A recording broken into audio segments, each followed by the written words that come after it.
읽도록 하겠습니다. 말씀을 붙잡고 더 깊은 곳으로. 오늘 우리에게 주시는 하나님의 말씀은 창세기 5장 1절에서 2절인데요. 같이 한번 읽어주세요. 시작. 이것은 아담의 계보를 적은 책이니라. 하나님이 사람을 창조하실 때에 하나님의 모양대로 지으시되 남자와 여자를 창조하셨고 그들이 창조되던 날에 하나님이 그들에게 복을 주시고 그들의 이름을 사람이라 일컬으셨더라. 아멘. 제목을 한번 읽어주세요. 시작. 그들의 이름은 사람이다. 학교에서는 정기적으로 해야 되는 계기 교육이 있는데요. 그 중에 여러 주제 중에 선택해서 1년에 2번씩 하게 되어 있습니다. 오늘은 양성평등 교육에 관한 주제로 나누려고 해요. 교육청에서 제시한 자료와 그리고 또 우리가 기독교 학교이기 때문에 성경을 근거로 해서 우리가 추구해야 되는 양성 평등에 관해 좀 얘기를 나눠보려고 합니다. 여러분 그 로자 파크스라는 이 여성분을 아시나요? 이분을 아는 분들은 알고 모르는 분들은 모르는 분인데요. 이분이 1950년대에 경찰서에 연행되게 됩니다.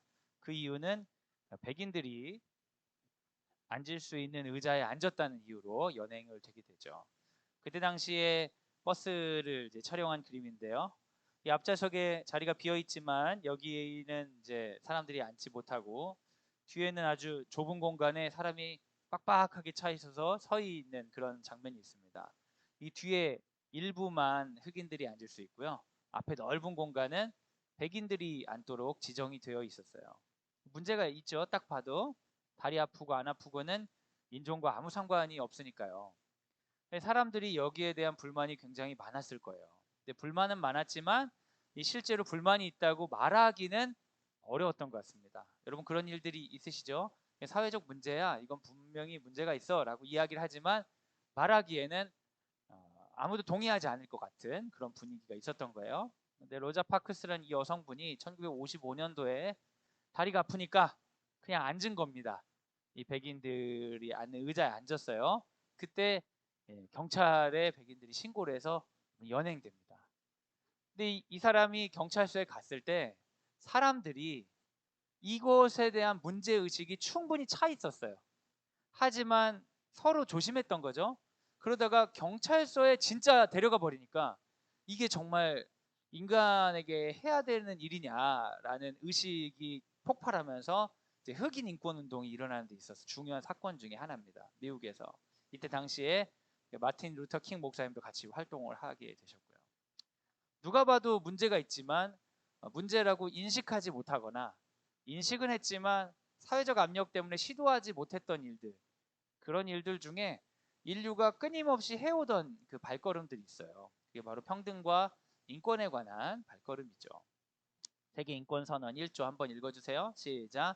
우리 모두는 태어날 때부터 자유롭고 존엄성과 권리에 있어서 평등하다. 우리가 평등에 관해 항상 배워야 합니다. 왜냐하면 평등은 자연스러운 일이 아니기 때문이죠. 여러분 인간은 날 때부터 평등하다고 우리가 배우지만 실제로 사람들과 지내다 보면 사람은 평등한가요? 평등하지 않나요? 굉장히 명확하게 평등하지 않죠. 더 강한 사람이 있고 더 영악한 사람이 있고 약한 사람이 있기 마련입니다. 그래서 평등은 배워야 평등이에요.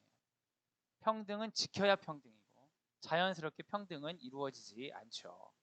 특별히 인류가 시작되면서부터 우리가 남성과 여성이 함께 공존했었는데 이제 인류의 발전 과정에서 여성들이 더 불평등한 위치에 있었던 때가 많이 있었습니다. 이 세상이 많이 개선되면서 이제 그런 부분들을 이제 한 걸음씩 나아가기 위해서 양성평등 교육 같은 것도 이제 시작이 되는 거죠. 평등의 종류에 관해 유형에 관해 좀 말씀을 드리겠는데요. 첫 번째는 기회의 평등이 있어요. 기회의 평등은 모두에게 기회가 있었냐 없었냐. 여러분 예전에 그 남성과 여성의 지능 검사 같은 걸 보면 여성들이 현저하게 떨어지게 나왔어요. 그걸 받아들였습니다. 근데 사실 왜 여성들이 현저하게 떨어지게 나왔냐면 그때 당시 여성들을 학교에 보내질 않았어요. 여성들은 교육의 기회가 없었고 남성들은 교육의 기회가 있었는데 IQ 테스트를 해가지고 남성들이 높게 나오니까 원래 날 때부터 남성이 높다 이런 식으로 생각을 했던 거예요. 근데 이건 굉장히 잘못된 거죠. 기회를 줬을 때 이 평등이 이루어질 수 있는 거거든요. 그래서 대표적으로 기회평등의 사건으로 여성 선거권이 있죠. 지금은 참정권이 모두 다 있기 때문에 이걸 얘기하는 것 자체가 어렵지만 예전에 어떤 문학들 보면 저는 여성 참정권자입니다. 막 이렇게 표현하는 여성들이 등장하는 문학들이 있죠. 그만큼 여성들이 정치에 참여하는 역할을 하기 기회를 평등 얻기 위해 많은 역사적인 과정이 있었습니다. 이런 걸 기회평등이라고 하죠. 동일한 기회를 갖고 있느냐. 우리 드림학교에 들어오는데 남성과 여성 아이들, 남자아이, 여자아이 기회평등 있죠? 네. 여자아이는 안 받습니다. 이런 거는 아니잖아요. 그죠? 네. 기회평등이 있습니다. 조건의 평등이 있어요. 남성과 여성이 가지는 구체적인 차이 때문에 생기는 조건들을 감안하지 않고 똑같이 경쟁을 하게 되면 사회생활에서 당연히 이제 조건이 편안한 사람들이 우위에 차지하기 쉽죠. 예를 들면 이제 출산휴가, 육아휴직 같은 건데요. 남성과 여성이 동일하게 취직을 합니다. 그리고 중요한 시기에 승진을 경쟁해야 되는데 여성이 임신을 하는 거예요. 옛날에는 임신을 하면 그동안 일을 못 하니까 당연히 월급을 주면 안 되는 거죠. 그러니까 임신하면 여성분들이 일을 많이 그만뒀어요. 근데 남성들은 이 여성이 자기 아내가 임신을 해도 아내가 임신했다고 일을 그만두는 남성은 별로 없는 것 같아요. 그죠? 네. 그러니까 남성들은 계속 일을 하고 여성들은 일을 그만두고 하니까 사회적으로 당연히 남성 중심 사회가 될 수밖에 없는 거죠. 조건이 다른데 다른 조건을 그대로 적용시키니까 이러한 평등을 위한 운동으로 출산 휴가나 육아 휴직 같은 게 생겨서 이제는 여성이 출산이나 육아를 이유로 고용에 있어서 불평등을 받으면 국가적인 차원에서 이제 그 문제를 제기할 수 있는 평등으로 많이 나아갔죠. 심지어는 이제 이거는 왜 여성만 감당하냐? 그래서 남성들도 출산휴가나 육아휴직을 쓸 수 있도록 제도로는 되어 있죠. 하지만 뭐 국공립이 아닌 사기업 같은 경우에 남성이 출산이나 육아를 이유로 쉬기는 눈치는 좀 보이죠. 네, 쉽지는 않습니다. 여기까지는 조건을 동일하게 하는 건데요. 근데 기회를 동일하게 주고 조건을 동일하게 줘도 결과가 계속해서 불평등하게 나오는 경우가 있어요. 그래서 결과를 평등하게 하기 위한 제도로는 여성 할당제 같은 게 있습니다.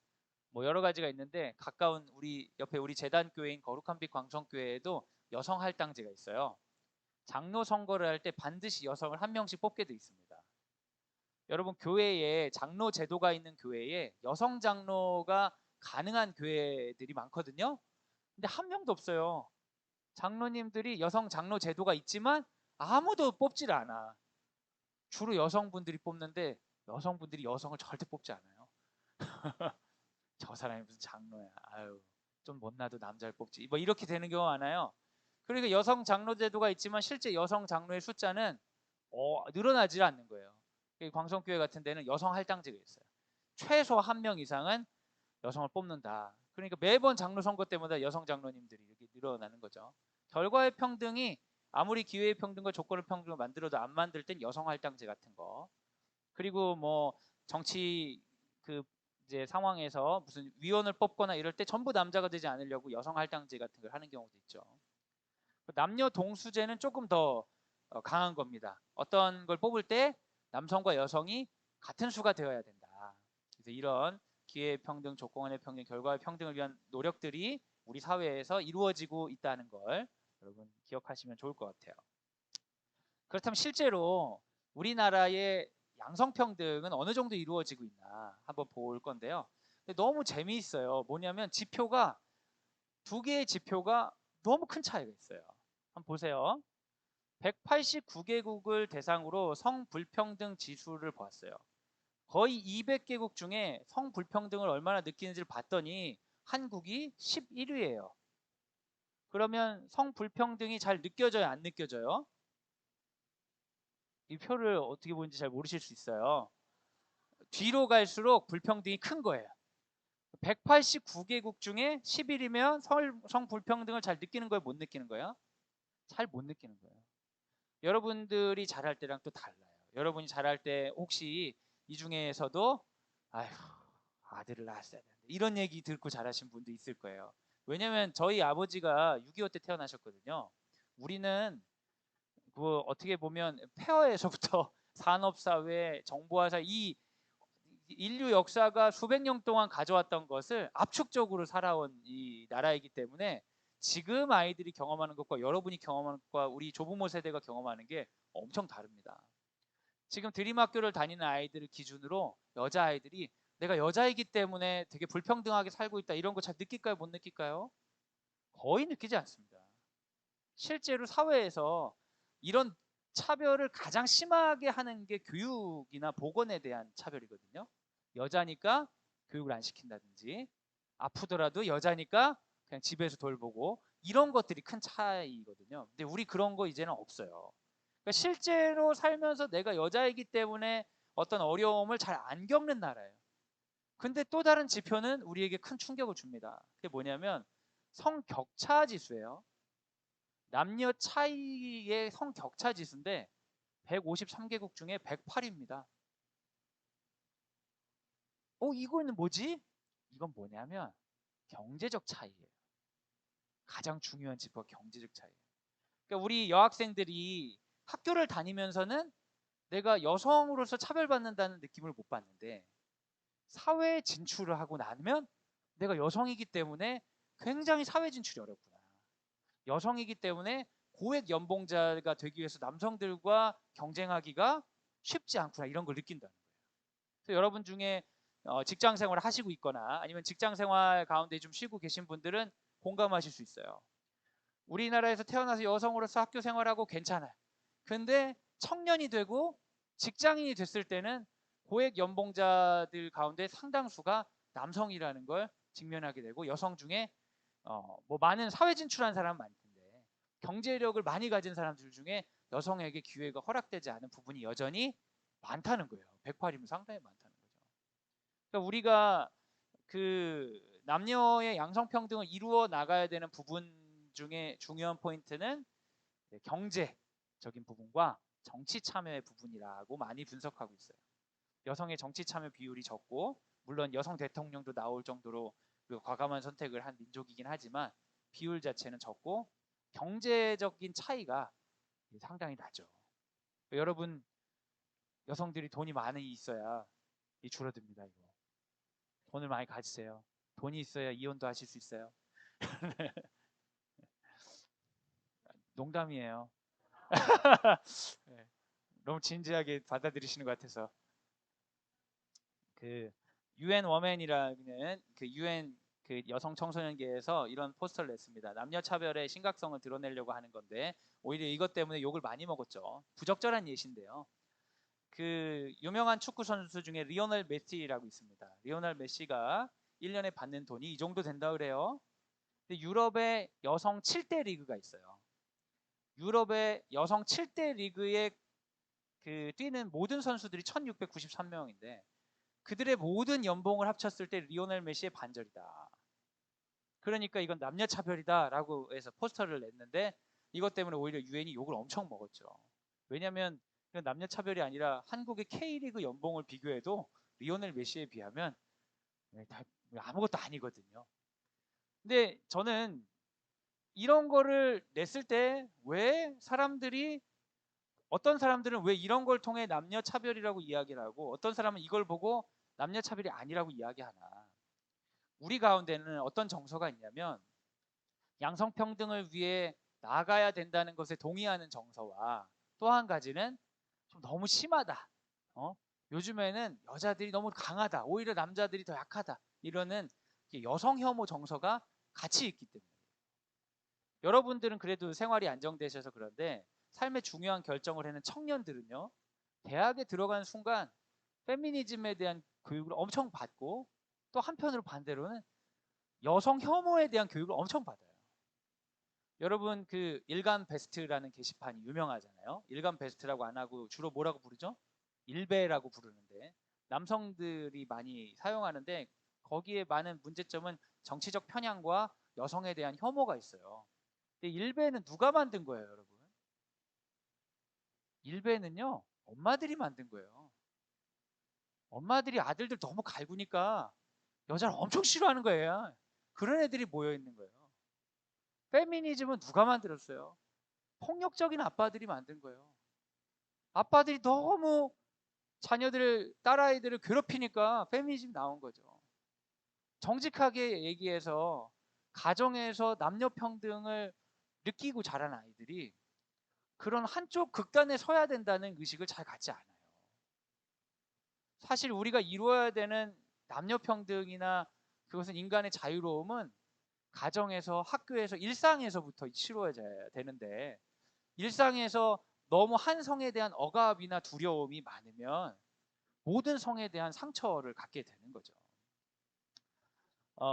성경은 우리가 평등하다는 걸 분명히 밝히고 있습니다. 성경 구절을 한번 보겠습니다. 빨간 글자부터 한번 읽어주세요. 시작. 하나님의 모양대로 지으시되 남자와 여자를 창조하셨고, 여기 빨간 글자부터 시작. 그들의 이름을 사람이라 일컬으셨더라. 창세기에 보면 창조에 있어서 남녀의 우선순위가 있습니까? 없습니까? 없습니다. 둘 다 하나님의 모양대로 지었고 그들의 이름을 사람이라 일컬었어요. 그러니까 남자하고 여자가 누가 위고 아래고라고 주장할 수 있는 근거는 성경에 없어요. 물론 바울이 했던 이야기들은 있지만 그것도 충분히 해석될 여지가 있죠. 명백하게 창조에 있어서 남성이 우월하다라고 구약이 얘기하고 있진 않습니다. 그래서 우리는 남녀의 평등을 지향해야 되는 것을 당연한 일이죠.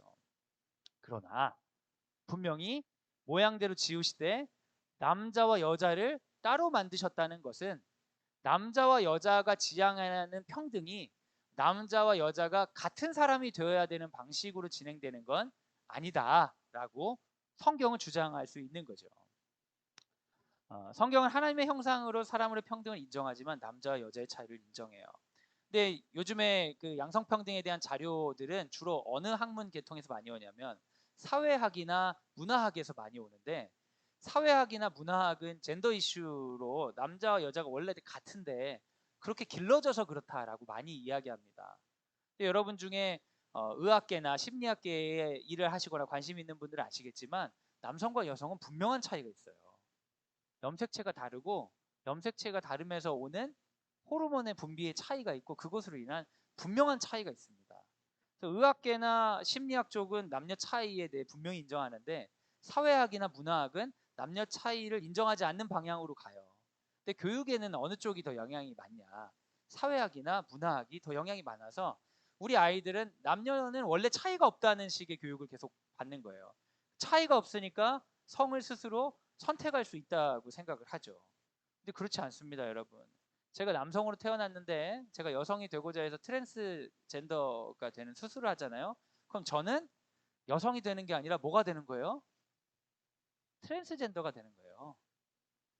여성이라고 사회적으로 합의를 해줄 수는 있지만 실제로 저는 트랜스젠더가 되는 거죠. 또 다른 성이 되는 거지 남성과 여성의 차이를 극복할 수 있는 방법은 없습니다. 명확하죠. 의학적으로나 심리학적으로 명확해요. 근데 사회적으로 문화적으로는 극복해야 될 부분이 많죠.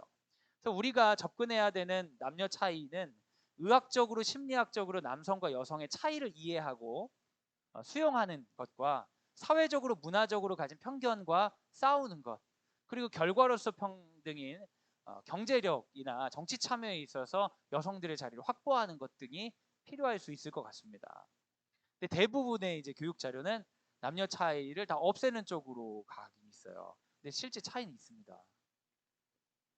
여러분도 남자아이와 여자아이를 키우신 분들은 느끼실 거예요.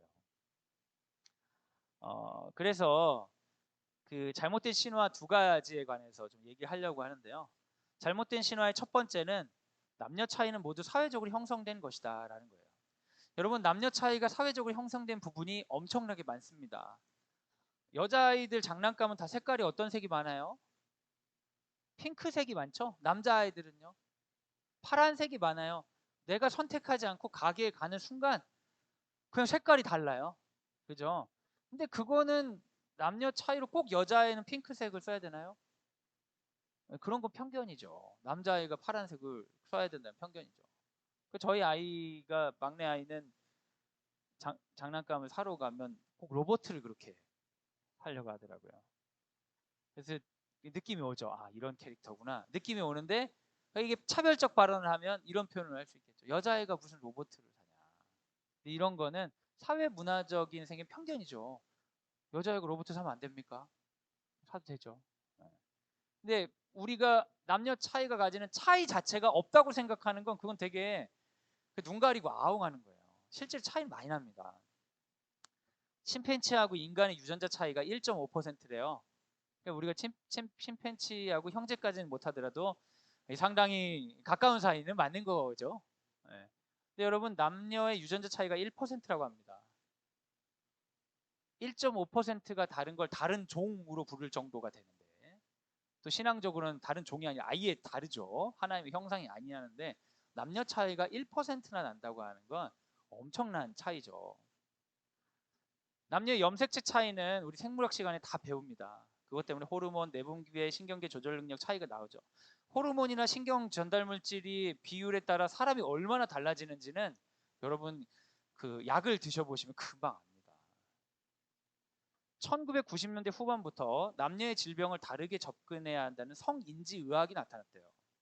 여러분 1990년대는 아주 고대입니까? 최근입니까? 최근이죠. 남녀 평등에 대한 논의가 충분히 이루어진 이후에도 남녀 차이가 굉장히 다르기 때문에 접근을 다르게 해야 된다는 학문들이 충분히 의학계에서는 나타나고 있는 거예요. 아시는 분들 아시겠지만 여성이 많이 걸리는 질병, 남성이 많이 걸리는 질병 이런 게 있을까요?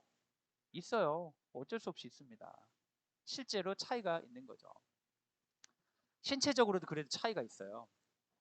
초등학교 때는 여자애들이 좀 큽니다. 평균으로 보면.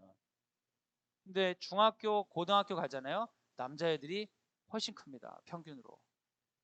2차 성징 나타나고 나면 신체의 성분의 비율도 달라져요. 남자아이들이 근육량이 높아지죠. 여성아이들이 지방량이 더 높아요. 그래서 초등학교 때는 어떤 일이 벌어지냐면 남자애가 이러고 있는데 누가 뒤에서 퍽 때리는 거예요. 그럼 으악 맞고 이건 진짜 엄청난 괴물이 날 때린 것 같아. 탁 쳐다보면 여자애가 맞고 이런 거는 초등학교 때는 가능한 일이에요. 초등학교 때 공포의 대상이죠. 키 큰 여자애들. 장난이 아닙니다. 근데 2차 성징이 지나고 나면 근육량이 달라지기 때문에 남자애들이 때리는 게 겁나게 아파요.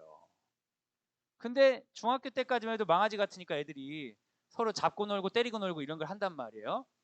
근데 잡고 놀고 때리고 놀고 하면 여자애들이 엄청 아파요. 근데 남자애들은 세게 안 때린 거예요. 장난이에요, 진짜. 그러다가 나중에 여자애가 참고 있다가 나중에 엄마한테 얘기해요. 엄마, 걔가 계속 때리는데 나 너무 아파. 그럼 여자애들은 그럴 때 눈물이 잘 나거든요. 아... 그러면 엄마가 깜짝 놀라요. 남자애가 맞는다고? 남자애에게 선생님한테 전화하고 하면 이게 학폭이 될 수 있어요. 여러분 장난으로 넘어갈 수 없어요. 절대 남녀 차이를 이해한다는 건 신체 차이가 분명히 있기 때문에 어느 나이 또래가 지나면 절대 몸으로 노는 장난은 해서는 안 됩니다. 근데 여자애들이 못 모르고 남자애들 도발한다고 막 때려요. 때릴 땐 때리는데 남자한테 맞으면 겁나 아프거든요. 울어요. 그럼 남자애들 막 너무 억울해하는데 여자애들도 조심해야 돼요. 남자애들은 장난해도 이제 경쟁을 통해 성장하는 게 이제 그 호르몬이 테스토스테론이 많으니까 경쟁을 통해 성장하니까 장난으로도 이겨야 되는 거예요. 얘가 이 정도 때렸으면 난 더 때려야 되는 거야. 여자애들의 놀이와 남자의 놀이의 성격이 다르기 때문에 여자애들과 남자애들 청소년기 이후에는 몸으로 노는 건 조심시켜야 됩니다. 성적인 이슈도 있지만 그 외에도 체력 차이가 있기 때문에 그래요. 경쟁 운동을 따로 하는 게 차별일까요, 여러분? 남자 리그, 여자 리그 따로 있는 게 차별이에요? 말도 안 되죠. 남자 리그, 여자 리그는 그 체력 차이 엄청납니다. 여자 국가대표 선수들이 스파링 상태로 중학교 남자 아이들하고 축구해요. 체력 차이가 너무 많이 나기 때문에 그런 거죠. 남녀 복식 경기가 있는 게 있죠. 배드민턴이나 배구 같은 것도 그럴 수가 있나요? 그런 경우에 어떤 특징이 있냐면 네트 스포츠인 경우가 많습니다. 접촉을 하는 운동을 남녀가 같이 하면 굉장히 크게 다쳐요. 근육량 차이 때문에. 그래서 남녀 차이가 이 세계에 있는 건 아주 명확한 거죠. 이거 조심해야 됩니다. 집에서도 마찬가지예요. 장난으로라도 한 번으로도 부부간에 남성이 여성을 때리는 건 있어서는 안 됩니다. 그런 일이 한 번 있고 사과한다고 해서 될 일이 아니에요. 그건 치료받으셔야 됩니다. 혹시라도 여러분 안에 그런 일이 있다면 진지하게 받아들이셔야 돼요. 한 번 때리고 나중에 미안하다고 하고 괜찮은 것 같으니까 넘어간다? 아니에요. 이런 일은 해서는 안 되는 일이에요. 이게 남녀 차이예요. 하나님께서 그런 차이를 주셨어요. 그럼 거꾸로 여자가 때려도 되냐? 여자에게 맞는 집은 없냐? 있어요. 있지만 여러분 비율상 소수입니다. 비율상 소수고 여성들도 때리시면 안 돼요. 왜냐면 남자들은 때리면 경쟁으로 알기 때문에 더 세게 때려야 되는 걸 안다는 거예요. 근데 못 때리고 있다면 굉장히 이분이 그 다른 분노를 가질 수 있어요. 여러분 성인이 돼서 신체적으로 괴롭히는 거는 장난으로도 조심하셔야 돼요. 이게 남녀 차이 이해하는 중요한 거죠. 정서적 차이도 있습니다. 그건 이제 호르몬이나 신경 전달 물질 분비의 차이 때문에 그런데요. 남성 호르몬은 테스토스테론이 있어요. 테스토스테론은 여성에게도 있을까요? 물론 있죠. 그래서 여자애들 중에 남자 같은 애도 있는 거죠. 근데 기본적으로 테스토스테론이 많고 여성 호르몬 중에 이제 옥시토신이 여자애들 남자들보다 더 많이 분비가 됩니다. 근데 옥시토신은 사랑의 호르몬이잖아요. 엄마가 아이를 낳았을 때 막 분비되는, 젖 먹일 때 분비되는 사랑의 호르몬이에요. 그 남자애들은 테스토스테론이 많이 분비되니까 직접적인 폭력을 좋아해요. 부딪히는 걸 좋아하고요. 여러분 후천적 장애인 비율이 남자가 높을까요? 여자가 높을까요? 남자가 확 높습니다. 왜 그런 줄 아세요? 학교에 있다 보면 알아요. 저기 높은 데 매달려 있는 애들 보면 다 남자애들이에요. 내려와! 내려와! 그럼 죽어! 아무렇지도 않아. 테스토스테론이 있기 때문에 계속 해보고 싶어요. 여자애들 보고 올라가라고 울면서 안 올라가죠. 근데 남자애들은 직접적 폭력을 좋아해. 싫어하는 게 호르몬이 그렇게 유도가 되는 거예요. 그래서 분명히 말하고 경쟁하고 명령하고 위협하고 자랑하고 이런 것 테스토스테론의 효과입니다. 비율이 높죠. 근데 반면 여자아이들은 옥시토신, 사랑의 호르몬이 많기 때문에 뒤에서 욕하는 걸 선호해요. 앞에서 부딪히는 걸 진짜 싫어해요. 그러다 보니까 여자아이들은 항상 거짓말을 해요. 이게 직접적 거짓말이든 아니면 거짓말 같은 다른 얘기든 앞에서 관계를 훼손시키는 게 내 호르몬하고 맞지 않아. 그래서 웃고 있고요. 겁나 싫은데 웃고 있고 뒤에서 욕을 하더라도 앞에서는 되게 친절해.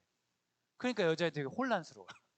너무 복잡해. 지금 상황 파악이 잘 안 돼. 내가 제일 좋아했던가 싫어했던가, 제가 날 좋아하든가 싫어하든가.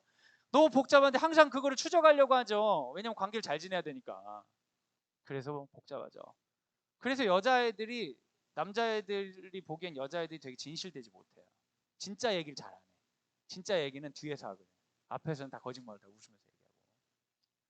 그 겸손한 태도나 감탄사 이런 협조적인 모습이 굉장히 이제 아이들에게 그 2차 성징 이후에는 막 몸에 붙는 거예요. 초등학교 때는 좀 다 안 붙어요. 말괄량이 탐보이가 되죠. 호르몬이 잘 안 나오니까 남자인지 여자인지 구분 못하고 그러는데 어느 날 갑자기 얘가 막 웃으면서 막 친절하게 하고 그렇죠. 근데 여기서 이 차이를 이해하지 못하면 어떤 문제가 생기냐면 남자 아이들의 어떤 행위에 대해 여자 아이들이 너무 의미 부여를 할 수가 있어요. 남자 아이들이 되게 거칠게 말하고 그러거든요. 근데 여러분이 이제 중학교 교실이라고 생각하면 여자애가 막 까불고 막 뭐 하고 막 난리 막 치고 있어요. 그러면 남자애는 어때요? 갑자기 확 일어나고 야 닥치라고! 이런 애들이 있어요. 중학교 교실이라고 생각. 닥치라고 좀! 근데 그 얘기를 딱 들은 여자애가 막 상처를 확 받아가지고 어떻게 나한테 그런 얘기를 했어? 평소에 나 무시한 거 아니야? 그렇지 않아도 전에 누구랑 막 얘기할 때 내 얘기한 거 아니야? 복잡하게 생각하잖아요. 근데 그 아이는 시끄러워서 그런 거예요. 시끄럽다고 그냥 조용히 하라고. 다 그거밖에 없는 거죠. 근데 거꾸로도 있어요. 뭐냐면 남자애가 여자애 막 괴롭히고 막 놀리고 막 해. 근데 여자애들은 관계를 중시하기 때문에 싫다거나 웃고 있는 거예요. 하지 마. 진짜 하지 마. 하지 마 진짜. 근데 남자애들은 그걸 진실로 받아들이거든요. 대부분. 그러니까 남자애들은 내가 장난을 좀 쳐주니까 되게 좋아하네. 그 웃음에 막 격려가 되는 거예요. 그래가지고 더 장난을 쳐. 근데 얘는 죽일 듯이 싫은 거예요. 얘 때문에 학교도 오기 싫어. 그런데도 웃어. 진실을 잘 말 못해요.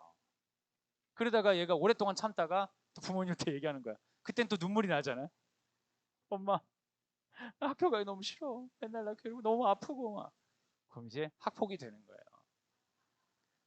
근데 이거는 잘 이해를 못하면 선생님과의 조합에서도 이런 일이 일어나요. 선생님들이 남자 선생님이 이렇게 수업을 하다 보면 여학생들이 진짜 선생님의 마음을 막 이렇게 막 흔드는 여학생도 있어요. 근데 딴짓하고 있는 애 확률이 상당히 높아요. 그럼 막 이렇게 하잖아요. 그거에 반해가지고 야 너 되게 열심히 듣는구나. 그러면 이제 심화과제 이런 것도 한번 해볼래? 그럼 얘가 좋아할 줄 알고 주는 거예요. 그러면 고맙습니다. 그 집에 가서 울어. 엄마 선생님이 난 너무 힘든데 부담스럽게 계속 나한테 그래. 그럼 선생님한테 전화 오는 거죠. 저 선생님 우리 아이가 너무 힘들었는데 안 그러시면 안 될까요? 그럼 선생님은 진짜요? 전혀 이해를 못하는 거. 남녀 차이가 있어요 분명히. 물론 개인차가 있기 때문에 꼭 이렇진 않지만 이런 갈등, 남녀 갈등이 있는 경우가 굉장히 많습니다. 성인들도 마찬가지죠. 여성들은 항상 훈련해야 되는 게 있어요. 진실되게 말하는 방법. 관계를 훼손하지 않으면서 진실되게 말하는 방법을 항상 훈련하셔야 되죠. 안 그러면 진실되게 말하지 못하기 때문에 관계 자체를 안 하고 싶어지는 거예요. 근데 여성의 호르몬이 가지는 가장 큰 장점은 관계를 잘하는 건데 그 관계를 잘하는 것 때문에 내 진실을 감추다 보면 관계는 잘 돌아가는데 내가 너무 힘들어 버려요.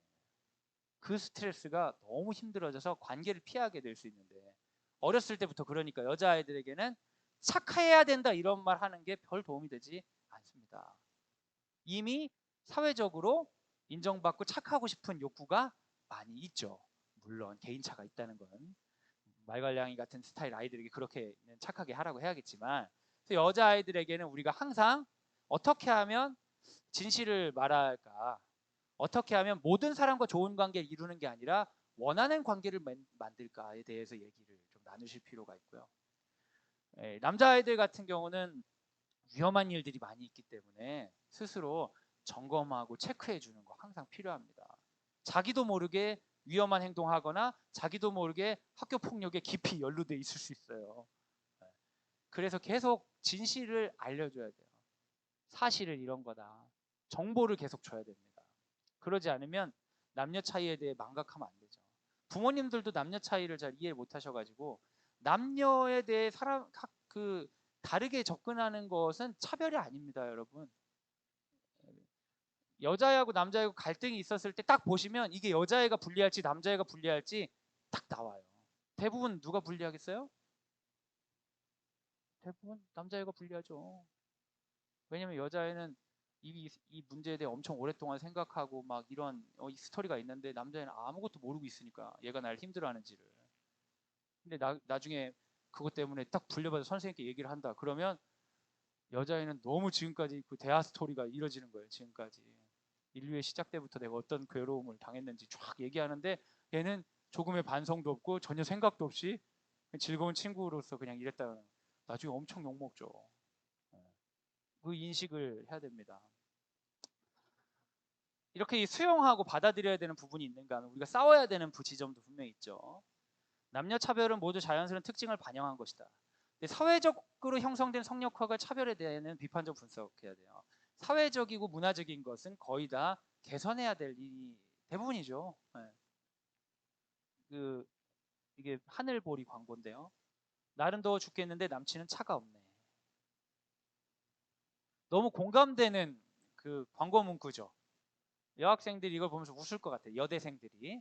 아, 날 더워 죽겠는데 차 없는 놈 만나가지고. 공감이 되잖아요. 공감은 돼요. 우리 사회 문화적으로. 근데 이건 편견을 조장하는 말이죠. 이건 뭐예요? 대학생이 여자친구 사귀려면 뭐가 있어야 된다? 차가 있어야 된다. 여자가 차가 있더라도 운전하는 모습은 남자애를 보조석에 세우는 모습은 좋지 않다. 이런 사회 문화적 편견을 이거는 이제 강화시키는 말이죠. 이런 광고는 없어져야죠. 공감이 되더라도.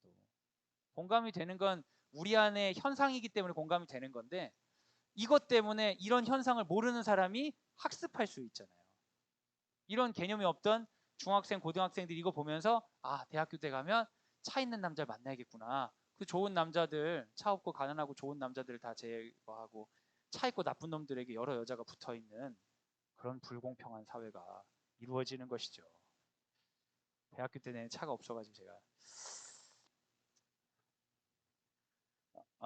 이거는 그 터키에 있었던 투르키예라고 불러야 된다고 누가 그러던데 그 미니스커트 시위입니다.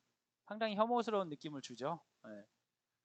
2015년에 한 고등학교 교감 선생님이 그 아이들에게 그 훈시를 하시면서 미니스커트를 입고 다니는 여학생을 보면 성추행을 해라 이렇게 얘기를 했어요. 왜냐면 그런 거는 그 아이들이 충분히 그럴 만한 원인을 제공했기 때문이다 이렇게 얘기했어요. 아이들한테.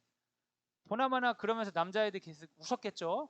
그 시대에 공감되는 성폭행범들이 많이 하는 이야기 중에 하나는 내가 안 하려고 했는데 걔가 성적인 그 느낌이 나는 옷을 입었다 이런 표현을 많이 하는 거잖아요. 이거에 분노한 남성들이 이제 미니스커트 시위를 한 겁니다. 만약에 미니스커트 때문에 성폭행에 대한 욕구를 느꼈다면 얘 봐라 이거죠. 여러분 어떻게 성폭행하고 싶은 욕구가 좀 느껴지세요? 너무 무섭지 않습니까? 미니스커트가 실제로 성폭행의 요인이 될 수 있을까요? 보면 알잖아요 분명히. 전혀. 근데 우리는 그런 식의 차별을 가지고 유머를 쓴다는 건 문화로 이렇게 유포하고 가르치는 거죠. 근데 그런 얘기를 많이 듣고 자란 남성들은 여성에게 폭력적으로 대하거나 성적인 학대를 했을 때 그 잘못을 누구를 탓하겠어요? 여성을 탓하게 되는 거예요. 사회문화적으로 허용됐다 생각하는 거죠. 이런 거는 우리가 몰아내야 되는 것이죠. 여자는 예뻐야지. 여러분 이런 메시지를 우리 사회에서 엄청나게 받지 않습니까? 요즘은 이제 더 남자도 잘생겨야지 뭐 이런 거 있는데 제가 백화점에 잘 가지 않는데 어떻게 백화점에 갈 일이 있었는데요. 그 뷰티 쇼를 한다고 광고를 하더라고요. 저쪽에서 뷰티 쇼를 하는데 가면 선물을 준다는 거예요. 근데 제가 갔겠습니까? 그 선물 받아서 뭐 하겠어요? 화장품 줄 것 같은데. 근데 지나가면 봤더니 여성분이 앉아 있고 이렇게 화장을 해주는 건데 막 설명을 하면서 화장하는데 화장을 남성들이 하고 있더라고요. 뷰티 쇼를 진행한 호스트가 남성분이에요. 그 남성분도 엄청 곱게 이렇게 화장을 하셨어요. 잘생겼어요. 와 여자들이 좋아하겠다. 그리고 어느 매장에 보니까 남성분이 화장품 가게에 이렇게 판매하고 계시더라고요. 그래서 발라주는 여자분에게. 이게 좀 제가 이제 고객이라면 좀 불안할 것 같긴 해요. 잘 못할 것 같아서. 그렇지. 여하튼 저쪽 잘생긴 남자분은 되게 잘할 것 같이 생겼는데 이쪽 남자분은 잘 못할 것 같더라고요. 어떤 요인이 있을 수 있죠. 네. 우리도 모르게 좀 더 이렇게 외모가 좋은 사람을 선호하는 경향은 있죠.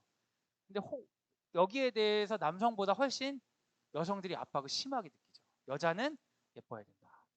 그리고 여자는 그 외모가 이렇지 않으면 어떤 거다. 이런 얘기들을 아무렇지 않게 서로 막 팩폭이라고 하면서 막 하죠. 근데 그건 팩폭이 아니라 그거는 인신공격입니다. 여러분 바꿀 수 없는 걸 가지고 지적하는 건 그 사람 존재를 공격하는 거기 때문에 굉장히 나쁜 거예요. 근데 우리는 그걸 유머로 막 하잖아요. 근데 그건 유머가 아니에요. 뒤에서 낄낄대면서 할 수 있을 수 있겠지만 그 공식적인 자리에서 누군가의 외모를 평가하고 이런 거는 안 해야 됩니다. 근데 그렇게 말을 안 들어요. 우리 중학생들이 그렇게 말을 안 들어요. 아무리 혼내도 말을 안 들어요. 좀 더 혼나야 되는 거죠. 여자는 착해야 되나요? 여자애가 그러면 어떡해. 여러분 여자애가 남자애가 들어간 말들은 다 거짓말에 가깝죠. 여자애가 왜 착해야 돼요? 아닌 걸 다 알면서. 그렇죠? 남자는 울면 안 돼. 남자애들은요 울면 안 되는 게 아니라 선천적으로 잘 못 울어요. 슬픈 일이 많지 않아가지고. 근데 어떤 아이들은 섬세하고 눈물이 많은 애가 있어요. 근데 걔가 울었더니 다른 애들은 안 우는데 넌 왜 우냐? 아니에요. 그건 내 맘이죠. 이런 건 편견이죠. 남자애들이 진짜 듣기 싫어하는 게 이런 거예요. 남자가 쪼잔하게. 여자애들이 남자애들 엄청 괴롭혀. 막 약 올려놓고 화를 내면 남자가 쪼잔하게 그래 막 이러면 미쳐버려. 애가 막 이게 이게 이중 언어라고 하거든요. 화를 나긴 했지만 화를 내서는 안 돼. 이중 언어 두 가지를 막 동시에 주는 건데 남자애들이 왜 쪼잔하면 안 돼요? 사실 엄청 쪼잔한데 자기가 지금 화날 상황이 인지를 못해서 화를 안 난 거지. 인지하면 다 화내요 애들이. 근데 그거 화날 상황 일일이 다 안다고 해서 나쁜 게 아니죠. 네가 여자냐, 네가 남자냐 이런 표현들은 정말 좋지 않습니다. 남자아이, 여자아이 키우시면서 이런 표현들을 혹시라도 하게 되신다면 그건 좋지 않습니다. 그건 이 아이들에게 압박이 될 수 있어요. 혹시라도 조부모님들 중에 이제 그 남아 선호 사상이 있는 조부모님들이 있으시죠. 네. 저희 집도 그러더라고요. 저희 아버지가 그럴 줄 몰랐어요.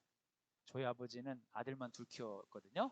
그러니까 저희 딸이 낳았을 때 아빠는 아들만 키워서 딸이니까 저기 좋지 막 이렇게 얘기했어요. 그래서 젠틀하다 생각했는데 손주한테만 전화를 해요.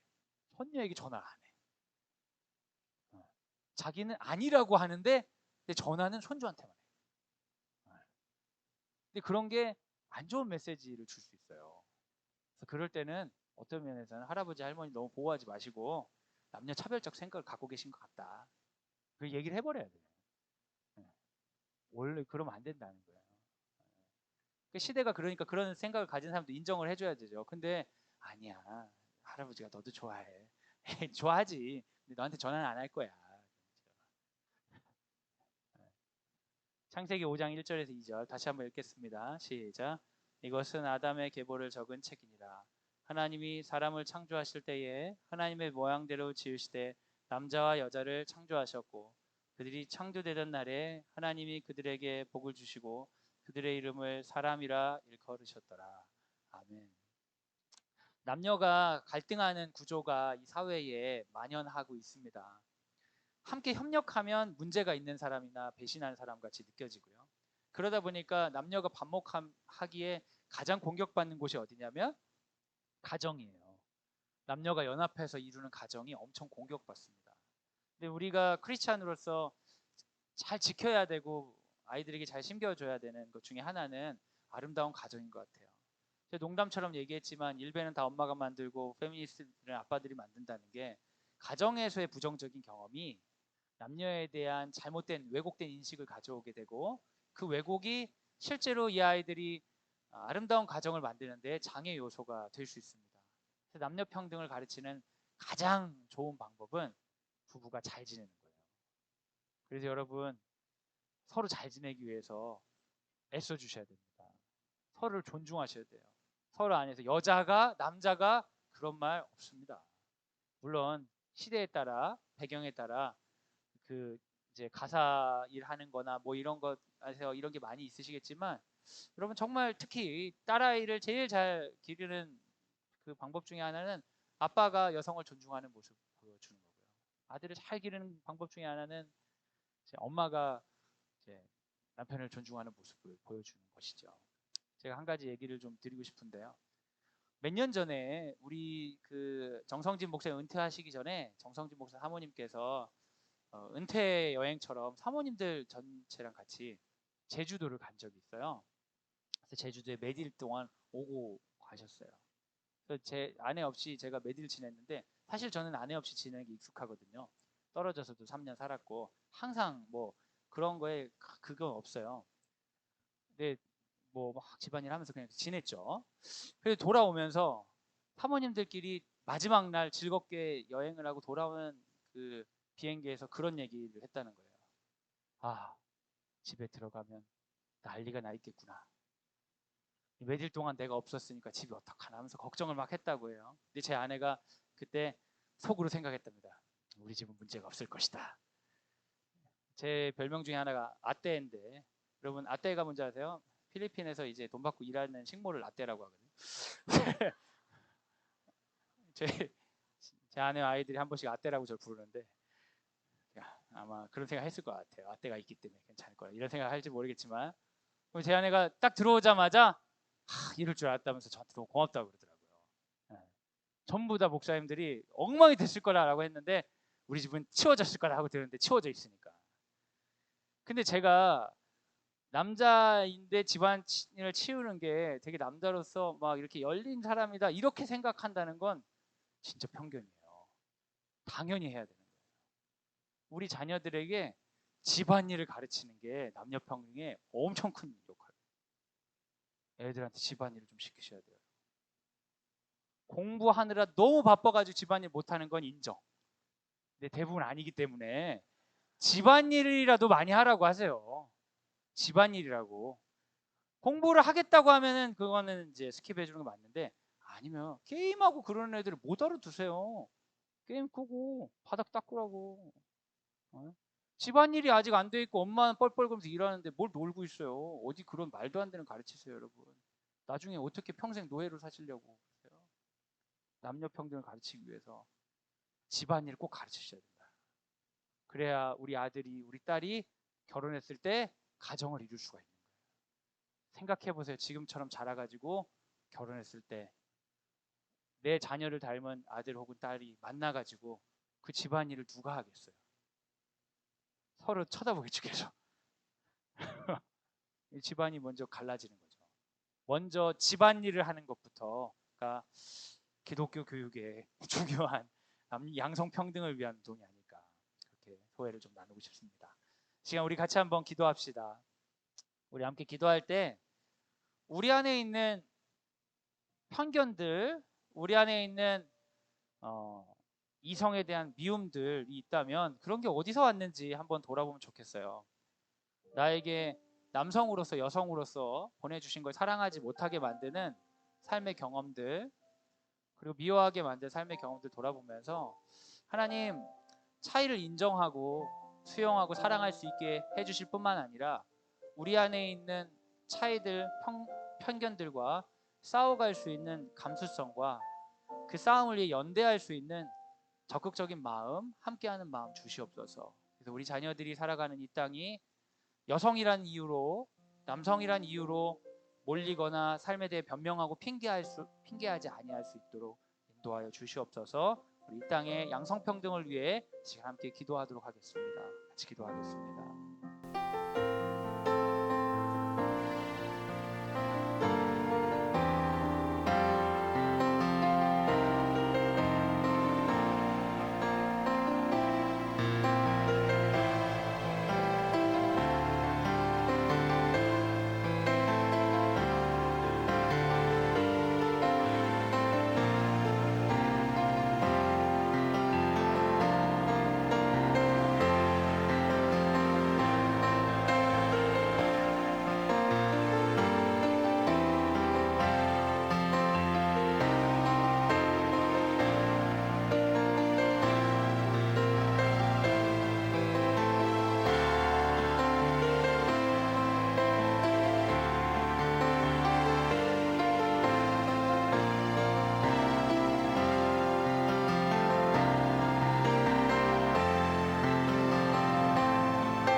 사랑하는 여러분, 이 시간 우리가 차별받고 있는 여성들을 위해 기도하기 원합니다.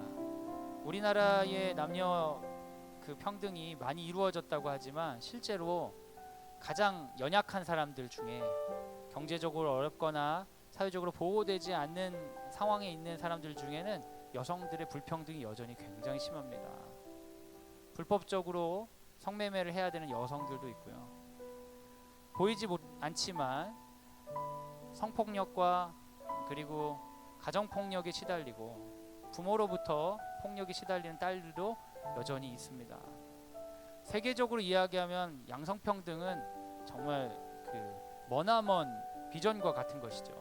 수많은 여성들이 자신의 삶을 사랑하지 못하고 혐오하며 어려움 가운데 겪고 있습니다. 우리가 알고 있는 이야기들이 있을 것입니다. 이 시간 기도할 때 하나님께서 우리 남성과 여성을 모두 사람이라 불러주셨는데 내가 정말 사람이 맞는지 의문을 갖게 만드는 고통받고 있는 여성들에게 힘을 더하여 주시고 이 세계가 양성평등의 방향으로 나아갈 수 있도록 죄에 민감한 세계 되게 하여 주시고 우리 또한 그런 데 사용받을 수 있도록 인도하여 주옵소서. 우리 학교 학생들 중에 여성운동가, 인권운동가 나오게 하여 주시고 인류의 평등과 평화를 위해 싸우는 우리 학생들이 나올 수 있도록 인도하여 주옵소서. 이 시간 양성 평등을 위해 한 번 더 기도하도록 하겠습니다. 함께 기도하겠습니다.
사랑하는 여러분, 이 시간 우리 자녀들을 위해 기도하기 원합니다. 특별히 아들과 딸을 키우고 있는 우리 부모님들, 우리 아들과 딸을 위해 따로 기도했으면 좋겠습니다. 하나님, 우리 사랑하는 아들이 남자답게 하나님 기뻐하시는 멋진 남성으로 자라나갈 수 있도록 인도하여 주옵소서. 하나님, 우리 딸이 여성답게 하나님 기뻐하시는 멋진 여성으로 자라도록 인도하여 주옵소서. 각자 자기 자신의 성을 좋아하고 기뻐하고 평화를 가지며 나아갈 수 있도록 우리 아들과 딸을 구체적으로 중보하면서 시간 기도하도록 하겠습니다. 함께 기도하겠습니다.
기도하고 축도로 예배를 마치도록 하겠습니다. 하나님, 이 세상에 많은 다름을 허락해 주셨습니다. 그 다름이 우리에게는 감동과 감탄, 경탄의 기회가 될 것인데 우리는 다름을 인정하지 못하고 같은 것으로 통제하려고 할 때가 많이 있습니다. 주님, 우리가 피조물인 것을 인정하게 하여 주시옵소서. 나와 다름을 통제하는 데 나에 전념하지 않고 다름을 경탄하고 다름으로 통하여 하나님께 영광 돌릴 수 있는 넉넉하고 당당한 우리가 될 수 있도록 인도하여 주시옵소서. 이 세계에 수많은 여성들이 고통받고 있습니다. 누구도 도와줄 수 없는 그런 자리에 있는 것 같습니다. 주님, 우리는 이 민족의 여성들도 그러하였습니다. 하나님께서 우리 민족을 사랑하여 주시고 역사의 과정을 통해 수많은 해방을 주셨던 것처럼 지금도 포로가 되고 인신매매되고 원치 않는 일들 가운데 있는 여성들을 하나님 지켜주시고 보호하여 주시고 역사의 과정 가운데 또한 우리의 참여를 통하여 해방을 향해 나아갈 수 있도록 인도하여 주시옵소서. 하나님 기뻐하시는 그들이 모두 사람이라 말씀하셨던 그 음성이 하나님 단순한 선언이 아니라 우리 모두의 고백이 될 수 있도록 이 세계의 평등과 평화를 허락하여 주시옵소서. 이제는 예수 그리스도의 은혜와 하나님의 사랑과 성령의 교통하심이 주의 말씀을 듣고 하나님께서 만드신 다름을 존중하고 사랑하겠습니다. 우리 가운데 다름을 통하여 지배하고 혐오하고자 하는 그 마음과 저항하며 싸우겠습니다. 다짐하는 사랑하는 광성드림학교 모든 식구들 위해 지금부터 영원까지 함께 하시기를 간절히 축원하옵나이다. 아멘.